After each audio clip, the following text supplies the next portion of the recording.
ఈ మధ్యకాలంలో బంధాలు, అనుబంధాలు పూర్తిగా కనుమరుగైపోతున్నాయి. నమ్మకం, ప్రేమ అసలు ఎక్కడా కనపట్లా.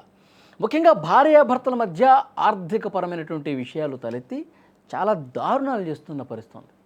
భార్యల చేతిలో భర్తలు దారుణ హత్యలకు గురైన ఘటనలు రోజురోజుకు పెరిగిపోతున్నాయండి. కొందరు మహిళలు డబ్బు కోసం నాకు డబ్బే కావాలి ఇంకేం వద్దన్నట్టుగా వ్యవహరించి భర్త ప్రాణాలు తీస్తున్నారు. భర్తల్ని చంపటానికి కూడా వెనకాటంలా. హర్యానాలో ఒక షాకింగ్ ఘటన జరిగిందండి. ఒక భార్య తన భర్త పట్ల ఎలా ప్రవర్తించిందో చూస్తే నిజంగా మీరు అవాక్కైపోతారు, షాక్ అయిపోతారు. డబ్బు సంపాదించడం లేదన్న ఒక కోపంతో ఓ భార్య తన భర్తను కొట్టి అత్యంత క్రూరంగా బిహేవ్ చేసి చంపేసింది. హర్యానాలో సోనిపట్ జిల్లా గోహానాలో ఇది జరిగింది. గర్హే సారాయ్ నామ్దార్ ఖాన్ అనే గ్రామంలో సురేష్, పూనం వీళ్ళిద్దరూ వైఫ్ అండ్ హస్బెండ్స్. సురేష్ గతంలో ఆటో రిక్షా నడిపేవాడు. కానీ అతనికి హెల్త్ సహకరించట్లా, సరిగ్గా ఆ పని చేయలేనటువంటి పరిస్థితి ఏర్పడింది. ఇంట్లో ఉంటున్నాడు, ఆరోగ్యం బాలేక. సరే నువ్వు ఇంట్లో ఉండొద్దు, నువ్వు ఇంట్లో మాత్రం ఉండొద్దు, వెళ్ళి ఏదోటి పని చేయి. నీకు హెల్త్ బాగాలేదంటే దానికి నేనేం చేయాలి? పోయి ఏదోటి పని చేయి. నువ్వు రిక్షా దొక్కుతావా, ఇంకేదైనా పనిలో చేరతావా, ఇదేదైనా నువ్వు ఏదైనా నాకు అనవసరం, నాకు డబ్బులు కావాలి. ఇదే తను ఇంట్లో ఖాళీగా కూర్చోవటం. ఎందుకు కూర్చున్నాడు? హెల్త్ బాగాలేక పని చేయాలనే పరిస్థితుంది కాబట్టి ఇంట్లో కూర్చున్నాడు. నువ్వు ఇంట్లో కూర్చోవద్దు. ఇంట్లో కూర్చోవటం అనేది ఆమెకు కోపం వచ్చేసింది.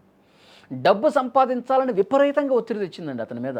ఆరోగ్యం బాగాలేని తన భర్త మీద విపరీతంగా ఒత్తిడి తీసుకొచ్చి రోజు ఇదే గొడవ. నువ్వు బయటకు పోతావా లేదా, ఏదైనా పని చేసి డబ్బులు తీసుకొస్తావా లేదా, ఇదే రకంగా ప్రవర్తించినటువంటి పరిస్థితి ఉంది. పూనం రోజు గొడవ పడుతుంది. కోపంతో ఊగిపోయిన ఆమె నిన్న ఏం చేసింది తెలుసా? ఇంత పెద్ద కర్ర తీసుకొని తల మీద కొట్టింది. ఇటుకలు తీసుకొని ఇష్టం వచ్చినట్టుగా దాడి చేసింది. విచక్షణ రహితంగా తను వద్దని చెప్పి మొరపెట్టుకున్న ఇంత పెద్ద కర్ర తీసుకొని ఇటుకరాళ్ళు తీసుకొని కొట్టి అతన్ని చంపేసిన పరిస్థితి.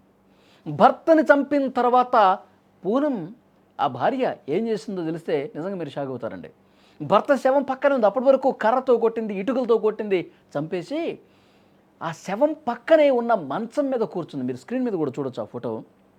చంపిన తర్వాత మంచం మీద అక్కడే కూర్చొని తన జుట్టు దువ్వుకుంటూ మేకప్ వేసుకుంటుంది.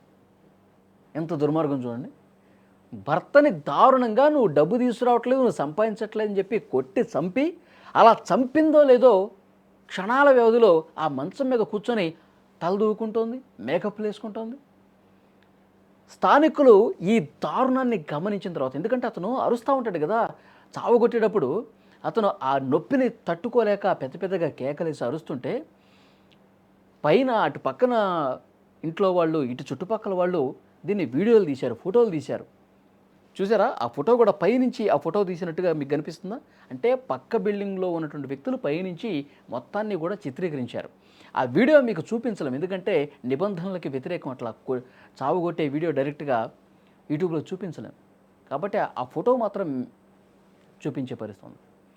చాలా దుర్మార్గంగా, చాలా దారుణంగా భర్తని డబ్బుల కోసం చంపేసింది ఆ మహిళ.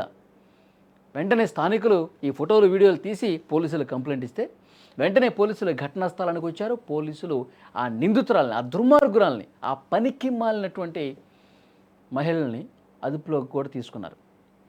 సురేష్ అనారోగ్యం కారణంగా పని మానేయటం, డబ్బు కోసం ఒత్తిడి చేయటం వల్ల ఈ హత్య జరిగిందని పోలీసులు కూడా చెప్పారు. ఇన్వెస్టిగేషన్లో ఆమె ఒప్పుకుంది. ఎందుకు చేశావమ్మా అంటే ఇది మొత్తం చెప్పింది. చూసారా? అంటే భార్యాభర్తల బంధాలు పూర్తిగా డబ్బుతో ముడిపడి ఉన్నాయి. కొంతమంది, అందరూ కాదండి. ఇలాంటి ఒక క్రిమినల్, ఒక సైకో మనస్తత్వం కలిగిన మహిళల ప్రవర్తన నిజంగా షాక్కు గురి చేసింది. కోపం ఉంటే చంపేసిన తర్వాత నేను చంపేశానని చెప్పి పోలీసుల దగ్గర లొంగిపోవటం, నిజాలు చెప్పటం ఇది ఓకే. కానీ ఆమె నాకేమీ తెలియదు అన్నట్టుగా పోతే పోయాడు వాడని చెప్పి ఈమె యథావిధిగా జుట్టు దువ్వుకోవటం, మేకప్లు వేసుకోవటం, రెడీ అవ్వటం, ఎంత దుర్మార్గం చూడండి. ఇలాంటి మహిళలు, ఇలాంటి సైకో క్రిమినల్ మెంటాలిటీ ఉన్నటువంటి మహిళలకి ఏ విధంగా శిక్ష వేయాలో ఈ వీడియో చూసిన వాళ్ళు తప్పకుండా మీరు కామెంట్లో తెలియజేయండి.